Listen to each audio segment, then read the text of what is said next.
plusieurs mois depuis que Legault a annoncé qu'il allait passer une loi qui restreint les droits fondamentaux des personnes qui portent des signes religieux, que nous nous organisons, nous faisons beaucoup d'événements pour contrer cette décision-là. Et lorsqu'il a passé la loi dimanche, tard la nuit, on a fait un rassemblement et il y a eu un sentiment de désespoir et d'impuissance qui a mené à ce mouvement de grève. Depuis mercredi, on est ici devant les bureaux de Legault. Et comme on dit aux grands mots, les grands moyens, alors c'est un grand moyen, la grève de la faim. Et c'est ça, on est quelques dizaines de personnes. On y va en roulement. Moi, je suis étudiante, alors j'essaye de passer lorsque j'ai plus de cours, lorsque je finis quelques travaux, et je viens supporter comme je peux. Et je suis très admirative face à ce soutien-là de la part de quelques citoyens qui décident de faire la grève. Faut pas sous-estimer d'autres instances qui peuvent justement s'opposer à la loi de Legault, et c'est justement ce qui s'est produit il y a 2 jours. J'étais à la rencontre des commissaires de la CSDM et ils devaient voter justement par rapport à cette loi-là. Ils devaient choisir une action, et ils ont décidé de poser une sorte de moratoire pour qu'ils n'aient pas à se soumettre à la loi maintenant. Donc ils ont décidé de se donner 1 année pour faire les consultations et bien étudier la situation avant de faire ce choix-là. Et donc là maintenant, pour les personnes qui ont des stages ou qui doivent travailler, s'ils font partie de la commission scolaire de Montréal, ils peuvent jusqu'à 2020. Donc déjà jusqu'à septembre 2020.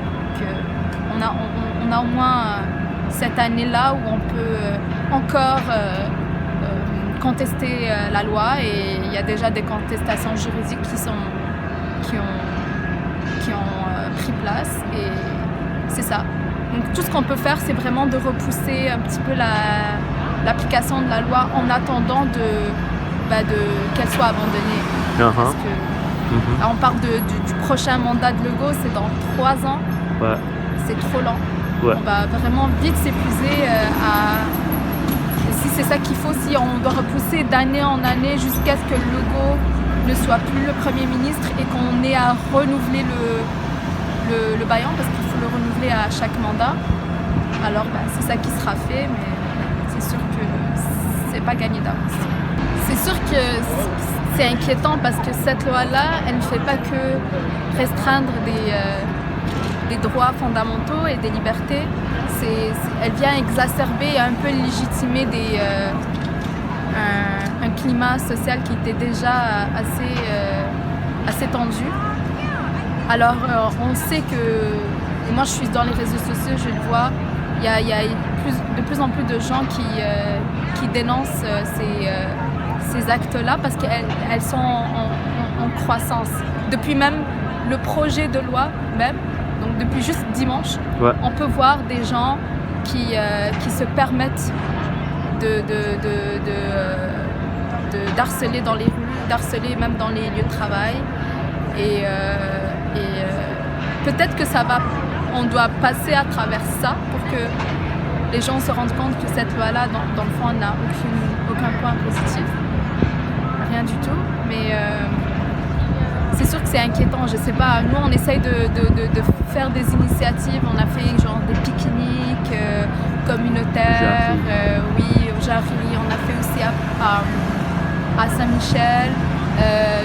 Il y a des jeunes qui font plein de belles petites initiatives, genre Ask a Muslim. Donc ils vont s'asseoir, ils vont avoir un stand et ils vont démarrer des conversations avec les gens juste pour casser un petit peu les préjugés.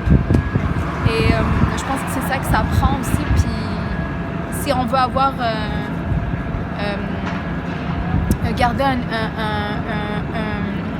un point positif par rapport à tout ce qui se passe, c'est que c'est une opportunité aujourd'hui de créer justement ces liens-là avec les personnes qui ont juste aucun contact parfois avec des personnes qui portent des signes religieux ou des personnes appartenant à des minorités.